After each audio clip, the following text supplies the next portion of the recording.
All right, guys, welcome back to another episode of Designing the Best You. We have been in a 4-part series, and then we have the introduction on the wounds that are sabotaging your career, ultimately your life. But we're a career and health podcast here, so that's what we're talking about. And we're going to be diving into the third wound today.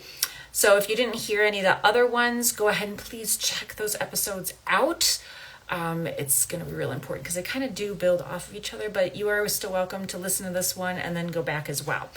So the third one that we're talking about is neglect. Okay, so a neglect wound is the type of inner child wound that can develop when a child's caretaker or caretakers, it can be both of them, it can be one of them, fails to meet their basic emotional and physical needs, or not and, or it could be and as well. And this can include a lack of emotional responsiveness. It can be nurturing, attention, inadequate health care, education, supervision, protection from hazards. It can be basic needs, even like food and clothing. I hope that's not that you guys, that you experienced. I know there are quite a bit of people out there that those things, unfortunately, did experience. And, but so many of my clients, and including myself, have experienced more of the emotional neglect. It doesn't mean, and I want to make this very clear, it doesn't mean that your caretakers were bad. Okay, most of the time, a caretaker has been through their own traumas and their own childhood wounds that they didn't get healed. A lot of this inner child wound and healing recently just kind of came about into like the therapy world, into the functional world here, and as a means of the physical things that have been affecting it and all the stress and stuff like that. So I want you to give your caretakers grace. I know I'm finally at a spot in my healing after all these years. I can be like, hey, you know, my caretakers, yes, they had a crappy life and they did the best they could when I was a child. So give them grace, give yourself grace as you're going through the process. But now you know things from listening to my podcast, so you need to take action. And taking no action is still taking action. Okay, so anyways, just like the previous wounds, I'm going to go over, you know, like the abandonment and guilt wounds, just like those, the neglect wound, I'm going to go over kind of what symptoms, we'll call it, might be. Okay, so the neglect wound might look like having low self-worth, okay? And again, if you guys have these symptoms, I don't want you to get down on yourself, okay? Just, they are what they are, and then we're going to give some steps to be able to move forward and kind of start that healing process, okay? So it might look like having low self-worth, struggling to let things go. Legit, my boys and I have got the book somewhere, but we're actually going through a study right now on letting go. And it's hard. It's hard. I'm finding it's actually pretty hard for me and them too. But not being able to say no, okay? Getting angry easily and fearing vulnerability. It's hard to open up, okay? People with this neglect wound might feel drawn to or attract relationships with others who continue to not make them feel seen or appreciated. I think we've all been in some kind of relationship. You're in a marriage. Maybe you've got, you're constantly going to bosses and employers that make you feel seen and not seen and heard and appreciated. These people also might experience a state of what we call emotional regression. So when triggered, what that means is you're reacting in ways that seem to the world like you're being overly sensitive. I've had my husband say that. He's like, you're being too sensitive. That just means your trigger is tied to past wounds and trauma, okay? Doesn't mean there's anything wrong with you. It's just tied to past wounds. And it's something that you need to acknowledge and be aware of and start healing, okay? So this neglect wound, it cuts deep, like really deep. And I know I've said each wound is pretty significant in its own way, but this wound, because it cuts so deep, it cuts deep. And it's because it results in carelessness, abuse, indifference, or an unwillingness to help because that person can't help themselves. And right, we've talked about this before, put your own oxygen mask on. If you can't help yourself, how are you going to be able to help other people? How are you going to be able to advance your career if you're not helping yourself first? You can't just keep stuffing it. That's where the physical health issues come in, okay? So most of us did pick up this wound during a less than ideal, we'll call it, childhood, okay? Busy parents, single parent homes, unrealistic expectations can all contribute, but sometimes it's unintentional and those effects linger, okay? Children left emotionally unattended to, or they're lacking in basic needs, might develop this wound, okay? Parents never, I shouldn't say never, most parents don't mean to neglect their children. They're not like, I'm gonna have kids and then I'm just gonna leave them, right? They get caught up. You have busy lives, you can have your own triggers, you can feel things, right? It's especially true if both parents work, or you grew up in a home like myself where both parents had their own businesses and you're just trying to kind of survive, okay? So they're in survival mode, puts you in survival mode, just all the things, right? So it's also very common for single parents because you're that one parent trying to do all the things, okay? First of all, give yourself props. That's a lot of work. I've had to do that for a period of time. It's a lot of work. And give yourself props and give yourself grace because, gosh, God designed us to have two parents, and if you've got one or two that aren't there for whatever reason, good or bad, it's hard, okay? So give yourself grace on that. And sadly, unfortunately, many children have experienced neglect because their parents choose to ignore their needs, okay? The child, in some cases, the parents may burden their kids with unrealistic expectations. They may parentify them, it's time to grow up a little too fast type things. That was my home. Except what they would say is, we're raising you to be independent girls. Many of you have heard that. I've heard that in my sessions with clients too. Maybe if you've got too high of expectations that have been set for you, the child's going to protest. And then the parent, what do? They punish them. They ignore their cry for help. They give them the silent treatment type thing. They send them in the room because their parent just can't, quote, deal with them. Okay. So the neglect wound arises in children who maybe experienced a lack of adequate emotional attention or care from the loved ones. Okay. And some of the stuff you're going to hear, you're like, this sounds the same, Vanessa. Yes, I'm going to keep repeating it because it bears repeating. Okay. We have to repeat this stuff. You guys have been through so much in your life and you're like, why am I sick? Why can't I get ahead in my career? Why can't I get a job? Why can't I? Guys, we go deep. We keep going levels and levels deeper. And this is the deepest part here for you to start understanding. Okay. So neglect can have very lasting effects. All right. It can lead to so many long-term side effects, the low self-esteem, attention disorders. People are like, I have ADHD, violent behavior, self-harm, as well as physical ailments. Okay. So, but why do I bring these things up? You're like, why? Because guys, here's the thing. Our body systems are all intertwined. Okay. They're all together. You can't separate your emotional here. You can't separate your career stuff over here. You can't separate your gut stuff over here. You can't separate your mind stuff over here. It's all working together in a beautiful human being called you. Okay? So we're impacted from this stuff, right?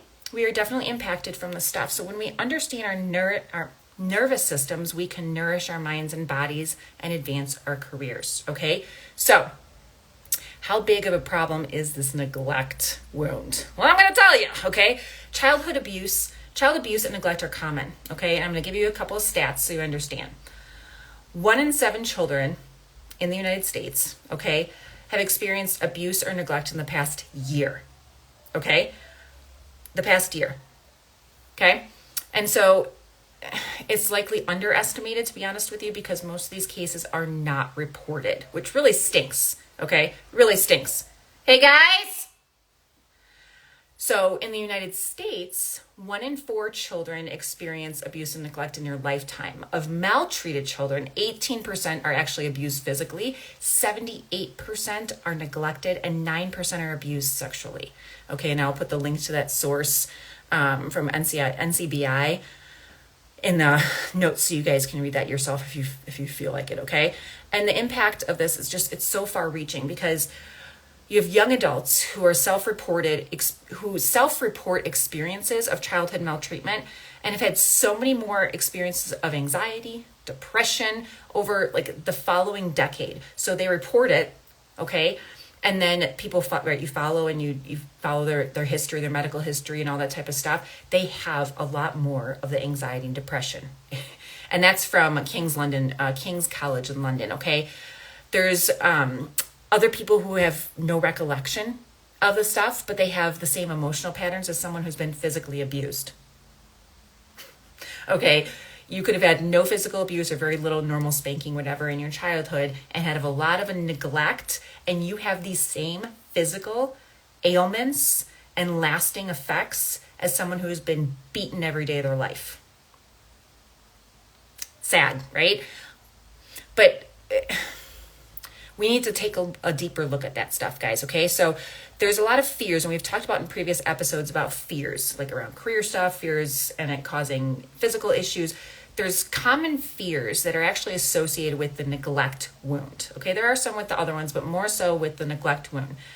This wound brings a fear of not mattering, right? You're like, no one's noticing me. Because no one did when you were a child, right? And so you have that fear of, okay, I'll get this job and now I'm getting ghosted, or, I'm going to apply for this job, but I'm going to get ghosted anyways because no one really cares about me. No one notices me. No one recognizes me. It just keeps going and going and going and going, okay? And you fear vulnerability because when you did express anything, you got shut down. You got ignored. You got neglected, okay, emotionally. So it's like, well, why, right? Like I said, the neglect wound makes it feel like leaves people feeling like they don't matter. Okay. And you do matter. I want you to know this. You do matter. So perhaps you're experiencing this neglect wound and you might fear that voicing your opinion or asking for more than what you have been given, right? You get the fear of that. You're like, why am I going to ask that? Right? You might also avoid situations that make you feel vulnerable. You're afraid of showing your true feelings in case you're going to get rejected or abandoned. I'll share honesty here. In our family, my husband has a big fear of being neglected. He literally would be put in the like it wasn't put in the basement, like shut down there, but his mom created a room down there for him. That was his place. Well, she would go on the other side of the house and go do who knows what. And so they were completely separated.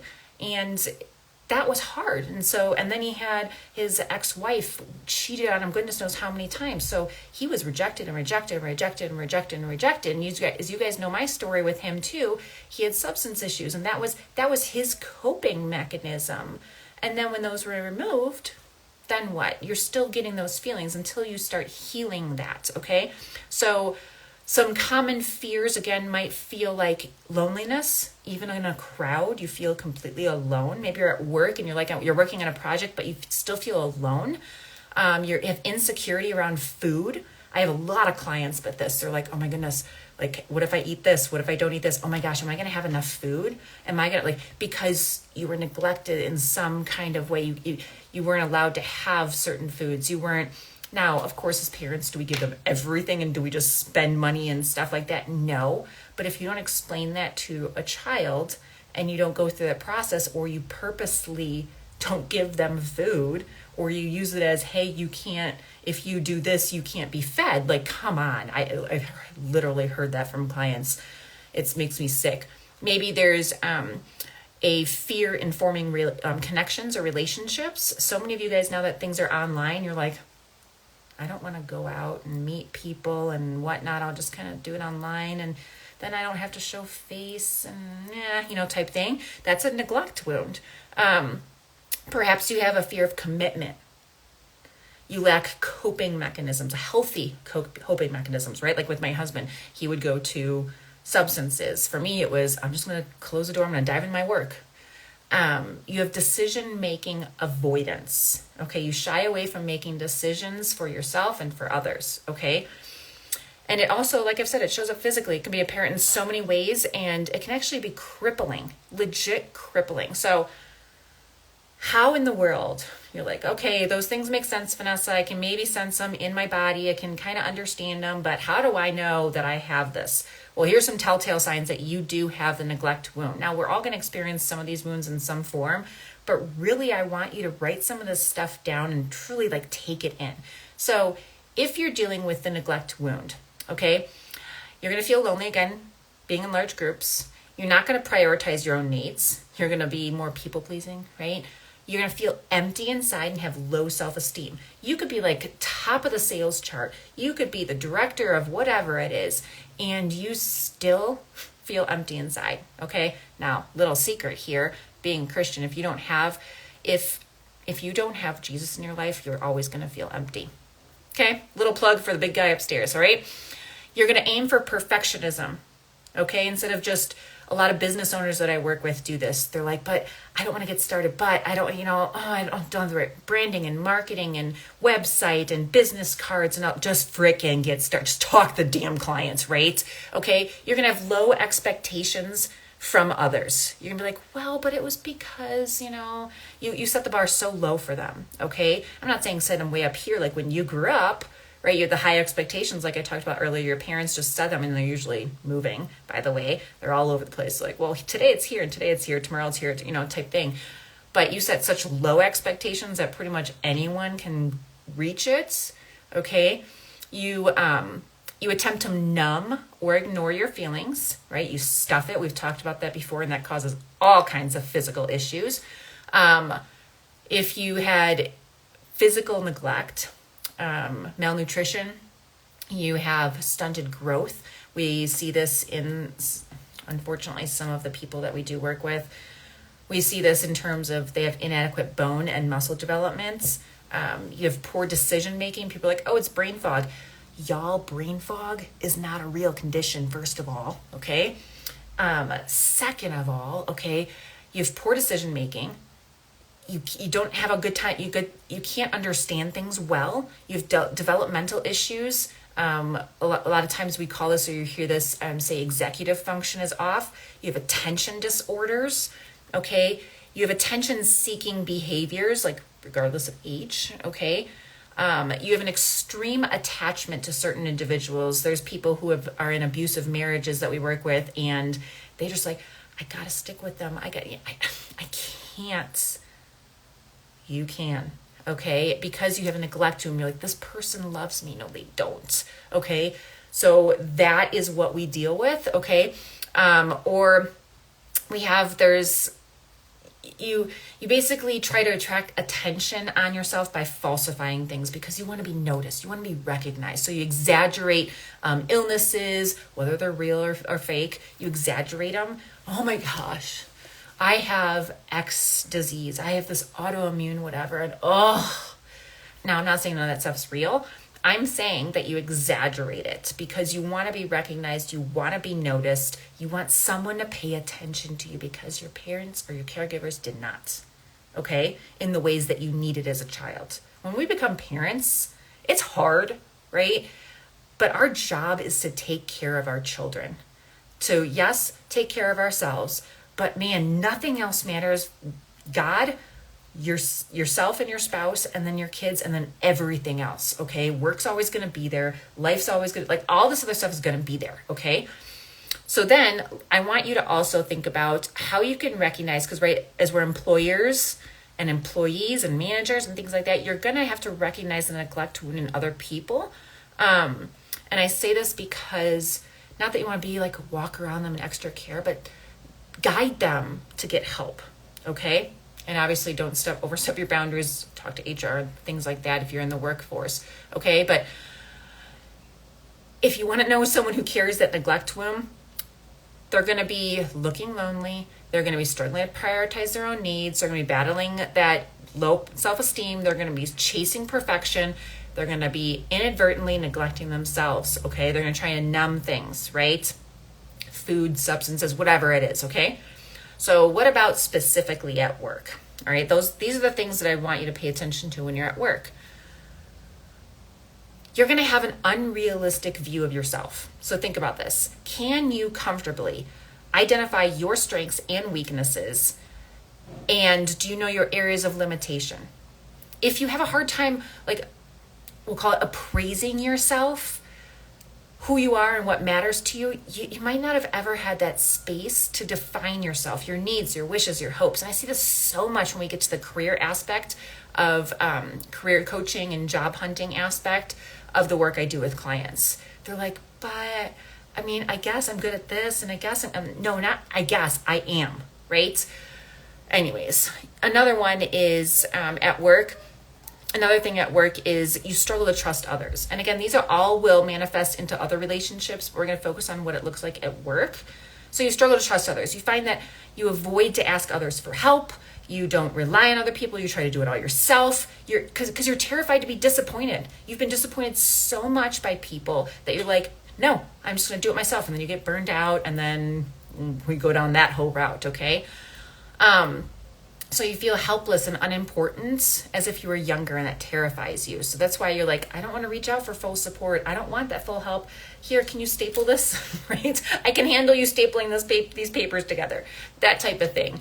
Now that's a little bit of might be an exaggeration. Some people might do that. But another one is you overreact to conflict. Some of you might actually do it in a meeting. Some of you guys might do it later, like when you're at home and talking to a spouse about it. And they're like, whoa.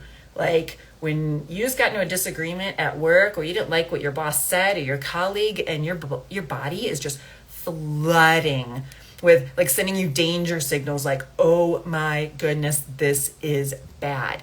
And instead of like riding through that experience like you should do, and your parents and caretakers should teach you, and trusting that it's going to pass and you're going to be okay, you shut down. You walk away. You may overheat. You may have outbursts of anger, right? You either stuff it or you blow, right? Type thing. And they're disproportionate typically to that conflict in general, okay? But if you weren't modeled how to survive a conflict, like we're all going to have conflicts throughout our whole life. If you weren't modeled that, those are the things that you do, right? Okay? Another one is, and this will be I've got one more, is chronic self-blame. I'll let that one just set because that's a big one, right? You have a negative situation that happens, change happens, and you directly slide into shame, blame, anger, guilt. Okay, we've gone over those in past episodes. You notice you jump to self-scrutiny or others. You might beat yourself up for making, guys, human mistakes because you're experiencing human feelings, okay? And you feel ashamed because of something's happened, or how you acted, how you reacted, those type of things. You may not have learned that, hey guys, emotions, like I go over it with my kids all the time, emotions, feelings, that's just all they are, okay? We were created to have them. We were created to act out of them, but once we've processed them, not when we're in the emotion typically, especially like anger, and overwhelm and stuff like that, or feeling guilty and stuff, or whatever it is, frustration, we typically don't act out of that. We process it, we go through and we say, okay, I am really pissed off about this person and what they did and said to me. Okay, how am I feeling in my body? Okay, what do I feel in my mind? What are my thoughts? Okay, and then you say, is it true? If it's true, okay, what's my plan to approach that person or approach that group of people or that situation? How am I going to, is it a justice thing? Am I pissed off because as a child I was abused in this manner and I wasn't heard, and so now I'm not feeling heard. So how can I do it now in a different manner and be heard? And even if I'm not heard fully, how can I respond?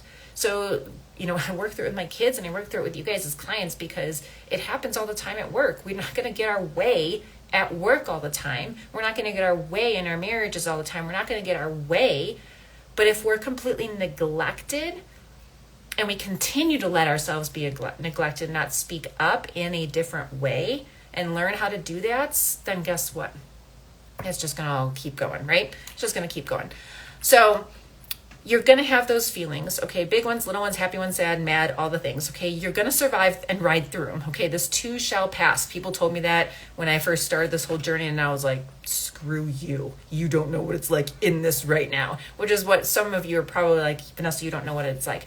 Not personally in your situation, but I do know what it was in mine. Okay. So life is this big array of sparkles and messes and clear and murky. And there's nothing shameful about learning the process of life. Okay.